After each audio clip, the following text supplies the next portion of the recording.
The business tycoon behind a pioneering prosthetics company is suing the owner of a classic car garage for £9 million.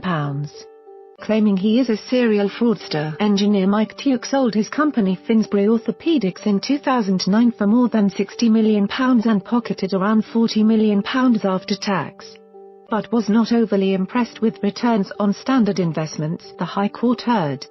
Following a long and amiable meeting with leading his car dealer Derek Hood, he decided to invest his cash in a fleet of classic cars. Mr Tuke claims the dealer told him classic cars were better than banks and that he could double his money.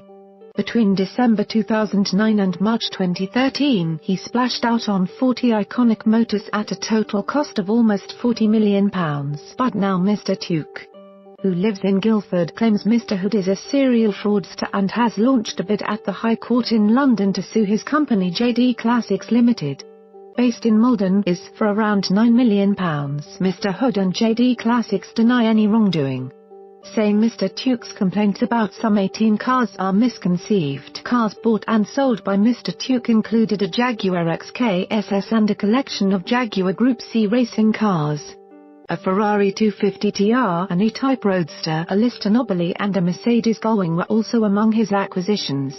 Mr Tuke claims that at their December 2009 meeting, Mr Hood agreed to source cars for him for a 10% commission on profits.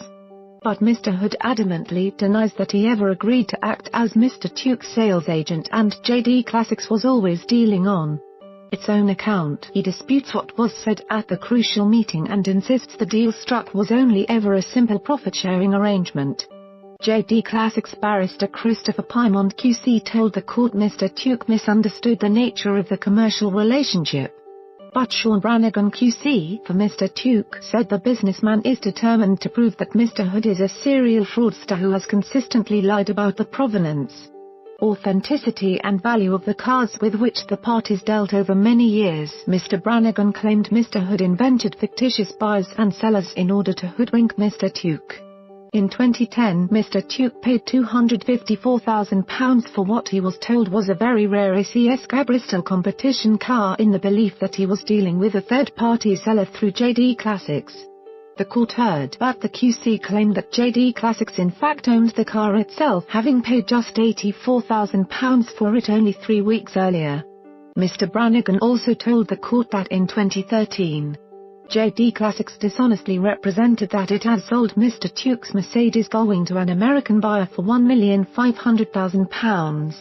Mr Brannigan said the offshore buyer never existed and JD Clas was the real purchaser, later selling the car for £1,662,000 at Bonhams. Mr Tuke had paid £1.8 million for the car just over a year earlier. Mr Pymont told the High Court the case should be struck out as having no reasonable prospect of success. He claims there was a complete absence of any evidence that JD Clas, through Mr Hood, had agreed to act as Mr Tuke's agent for a commission. The deal was for the sale and repurchase of cars between Mr Tuke and JD Clas without any third-party involvement, he said. And when JD Clas sold cars, having bought them back from Mr Tuke, it did so as principal on its own account. Mr Pymont argues, however, Mr Justice Julian Knowles said Mr Tuke has demonstrated that he has at least a realistic prospect of prevailing on his claim against JD Clas. Emails between Mr Tuke and Mr Hood, he said, was consistent with JD Clas having acted as the businessman's agent in return for a simple 10% commission on any profits made on car sales. The judge said Mr Tuke's legal team should be allowed to press fraudulent misrepresentation claims against Mr Hood by cross-examining him in the witness box. The judge said the full trial of Mr Tuke's claim is due to take place at the High Court later this month. Tell me where the freak's at.